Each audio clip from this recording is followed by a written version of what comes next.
I've learnt so much about captaincy and people over the last 4 or 5 years, and still learning every day. And I think, well, I've given it away a bit there, but I think people is the big thing, and captaincy is so little about yourself and so much about others. And I think if I'm doing my job well, then what it should feel like is that the captain really has no great bearing in what he's doing.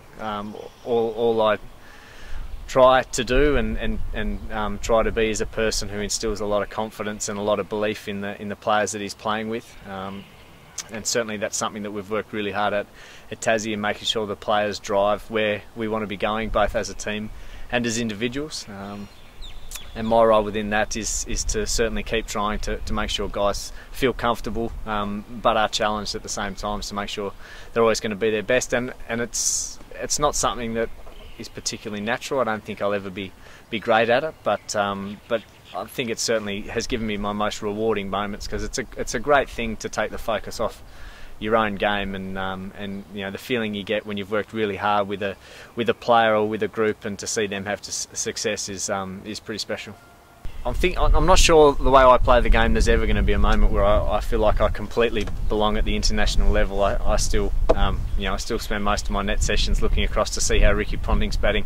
So to see the absolute greats of the game, the way Michael Clarke bat, Michael Hussey bats, that to me is still pretty surreal. So I'm not sure I'll ever get to the stage where I feel like I belong in the same team or alongside those guys. So for me, it's very much about contributing as much as I can, and knowing that, and the big change that I've tried to make in the game, as far as what I've done for Tassie over the last couple of years, is to be a match winner, is to contribute as often as you can, but when it's your turn to stand up and win the game for your team, whoever that may be, to make sure you do it. And that's the stage I'd like to get to with the Australian team. And there were a couple of times it was a nice feeling to score a 50 not out in a low-scoring game against Pakistan in Dubai earlier this year, and that I guess was one of my chances to stand up and make sure I was there at the end, and make sure we won the game. So it's games like that certainly instill a bit more confidence and self-belief within yourself.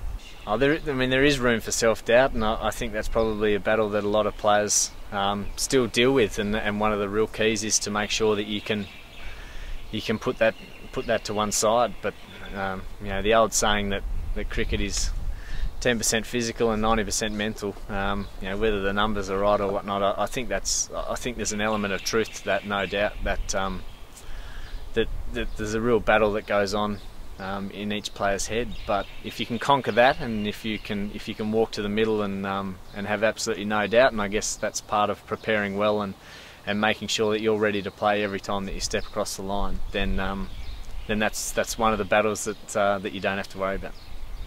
There's a whole range of thoughts that go into my head before a game, and they've certainly changed over the years. I think to begin with it was very much a mindset of I hope I don't fail in this game. It was quite a negative mindset. Whereas as I've got older and become more comfortable with the way I play, it's very much about making sure I've prepared as well as I can, and knowing that when I do that, I feel very comfortable going to the middle, that I've given myself every opportunity to succeed.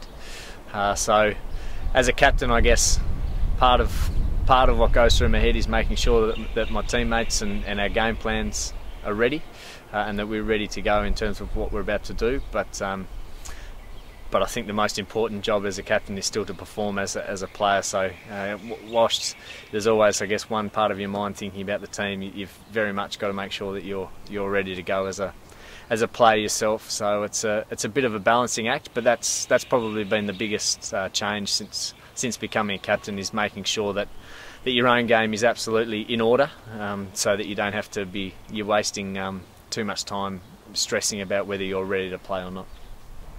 Cricket to me, well, it means my life really. It's given me an opportunity to see the world. It's introduced me to my closest mates.